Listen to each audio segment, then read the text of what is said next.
Today, I review the movie Red Notice, where a framed FBI agent teams up with an international art thief to stop another art thief from stealing an ancient artifact. Yes, I want this. Red Notice is headlined by Ryan Reynolds, Gal Gadot, and my all-time favorite celebrity, Dwayne "The Rock" Johnson. And with a cast like that, I couldn't help but be entertained. Ryan Reynolds brings his usual goofy charm to the role, while The Rock brings a more serious, tough guy persona, which blends into a pretty funny connection with Reynolds. They obviously have a lot of chemistry in this, which is what really carries this movie. And then you have Gal Gadot as the main villain, and she's this powerful and clever art thief that is always a step ahead of the heroes.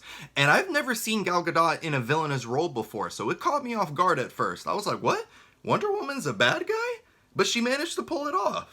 She was surprisingly cruel and calculating in this role, and I was like, okay girl, I see you flexing your acting chops. Get your money.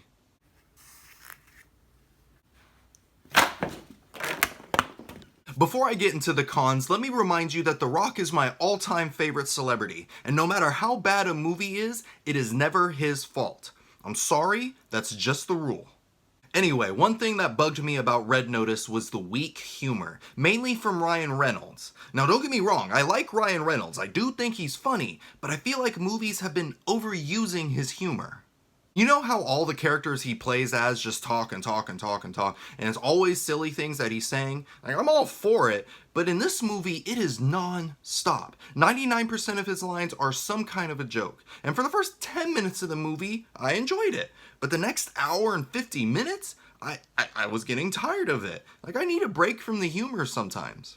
There was one scene where Reynolds' character got really serious, and I was like, oh, finally, we get to see a different side of him. I'm really enjoying this. But then it's immediately killed by another joke, and I was like, ah! I need the joke-serious ratio of Ryan Reynolds to be about 60-40, because I don't want to be annoyed of him by the time Deadpool 3 comes out. I also didn't care for any of the characters. They were really hard to connect with, especially towards the end of the movie when a big twist is revealed and I have to switch around my opinions of everyone.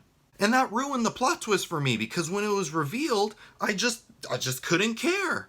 Maybe if the character development was executed better, I would have cared, but otherwise you just wasted a good twist. I also didn't like how this movie tried to switch between being a heist movie and an adventure film. I like both genres, but this mixture didn't work because the movie sets itself up for heist, and I want heist, but we only get one heist, and then suddenly we're the adventure genre. My brain was not prepped for that, so I was unhappy. What is the verdict?